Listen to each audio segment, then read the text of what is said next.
sur notre chaîne Maman Premier Pas. Aujourd'hui, je vais te parler de notre expérience sur la varicelle du cou. Comme d'habitude, si tu as aimé la vidéo à la fin ou même en plein milieu, tu n'hésites pas à mettre un petit pouce. Et puis à t'abonner si tu n'es pas encore abonné. Quand tu vois le logo, tu cliques dessus, c'est tout simplement. Ils l'ont vécu parce que je sais qu'il y en a qui m'ont répondu sur mon Instagram, qu'ils l'avaient vécu. Je veux bien aussi avoir vos retours dessus et puis que vous échangez dans la barre d'infos si vous l'avez vécu après ma vidéo. Surtout échanger, expliquer votre ressenti, comment vous l'avez vécu, comment a vécu Petit Bibou là-dessus. C'est important qu'on puisse échanger tous ensemble. Varicelle, donc il en a quand même plein là sur le front. Si tu tombes pas, c'est mieux. Mais en fait, il veut grimper sur moi. Je vais vous parler de la varicelle d'Hugo, juste pour vous résumer la chose. Toi, en tant que parent, en tant que maman, en tant que papa, je te dis juste une chose, arme-toi de courage. C'est un moment qui n'est pas simple pour lui, mais pas simple pour toi non plus. Je vais te le dire plus tard. Mais franchement, il faut vraiment que tu sois bien accroché et que tu fasses les soins, que tu lâches pas. C'est très important. Il faut se dire que c'est pour son bien. Et vraiment pour son bien, il faut l'avoir en tête. Donc reste avec moi, je vais t'expliquer pourquoi je te dis ça. Et je vais t'expliquer ce que j'ai vécu. Mais franchement, arme-toi de courage parce que tu l'as en toi et c'est ton fils et c'est ta fille. Donc c'est ton bébé. Donc c'est très important que tu sois fort et forte. D'accord? C'est pas possible, on l'a attrapé. Alors, pourquoi je savais que c'était la varicelle? Et donc, on a pris rendez-vous chez le médecin. Et à ce moment-là, c'était pour ses vaccins. Et donc, avant de rentrer dans le cabinet du médecin, il y avait un tout petit qui avait la varicelle juste avant lui. Donc, entre la salle d'attente, où il a dû contaminer l'air, plus le cabinet exact donc, du médecin, là, c'était sûr. On a attrapé la magnifique varicelle 15 jours après. Et en rigolant, j'avais dit au médecin, on se voit dans 15 jours, comme vous voulez pas me voir avant ces 24 mois, je pense qu'on va se revoir dans 15 jours. La bonne blague, on s'est revus 15 jours après, le lundi. Il m'a donné, je vous le donne en mille, c'est Septivon. Je crois que vous le voyez là. Donc tout simplement, ça c'est à verser pur, donc vous avez le petit bouchon, c'est comme ça. Vous versez pur donc sur un coton. Et donc vous désinfectez, vous tapotez sur tous les petits boutons qui apparaissent. C'est vraiment pour désinfecter. Par contre sur les muqueuses, donc on est bien d'accord, pour Hugo c'est en bas, ou pour les filles c'est bien en bas, le petit paquet, à ne pas mettre sur les muqueuses sans dilution. Donc clairement c'est compliqué de diluer dans un bouchon dans 1 litre d'eau. J'ai préféré mettre donc 3 bouchons dans le bain pour bien nettoyer aussi le bas, parce que le bas il a été franchement bien amoché. Donc quand on dit bouchon, je me suis dit mais qu'est-ce que c'est ce bouchon? Où je le trouve, je le vois pas. En fait, il fallait juste dévisser et puis donc là, vous voyez, ça fait un bouchon. Je vous le dis parce que moi j'ai cherché un certain temps en me disant mais il est où le bouchon? Je le vois pas.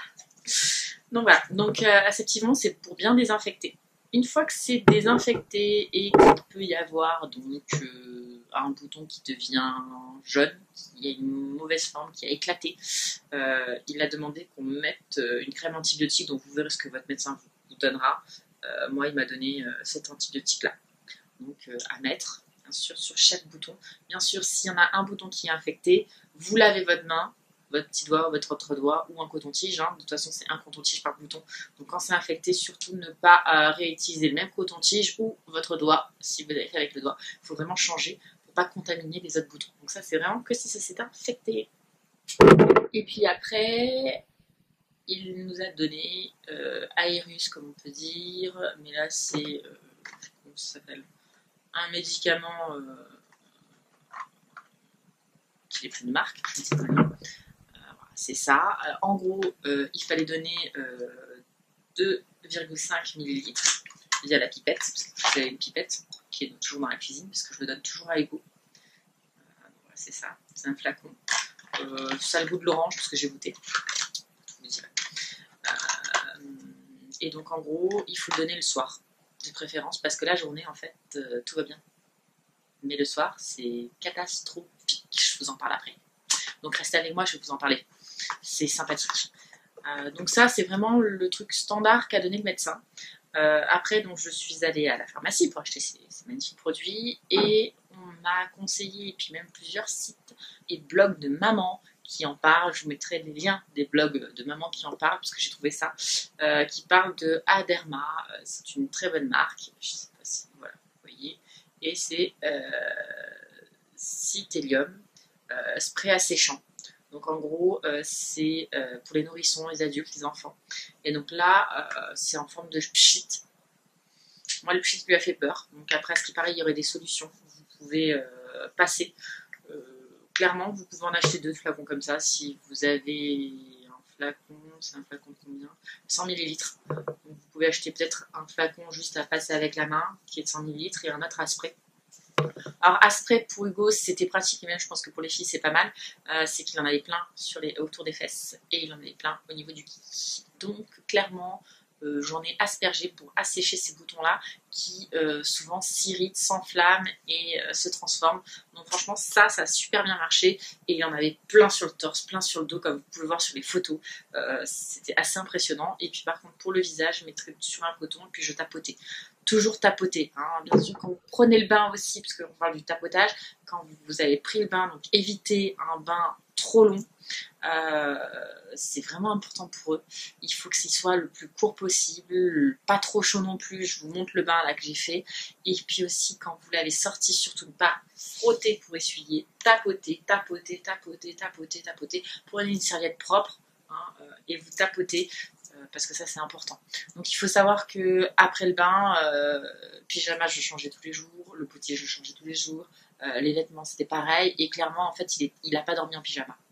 Il a dormi avec ses affaires standards, avec un t-shirt qui était ample, avec un body, un t-shirt et un pantalon qui était assez large pour éviter qu'il se gratte, parce que ces pyjamas, moi la particularité du gosse c'est qu'il a 18 mois, qu'il est grand et que les pyjamas de 24 mois ils sont un peu étroit.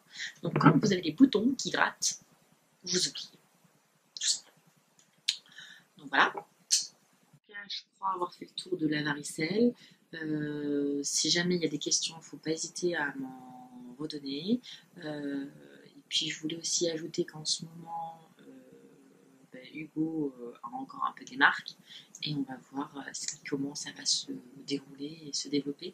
Et là, je mets aussi de la crème après ces petits boutons qui sont secs. Maintenant, je mets de la crème hydratante pour éviter qu'il ait des marques. Voilà, on va voir plus tard s'il aura encore des marques ou pas, des séquelles. En tout cas, merci encore de nous suivre. Et puis, cette fois, je vais te laisser. Passe une bonne journée, soirée. Et profite de ton bibou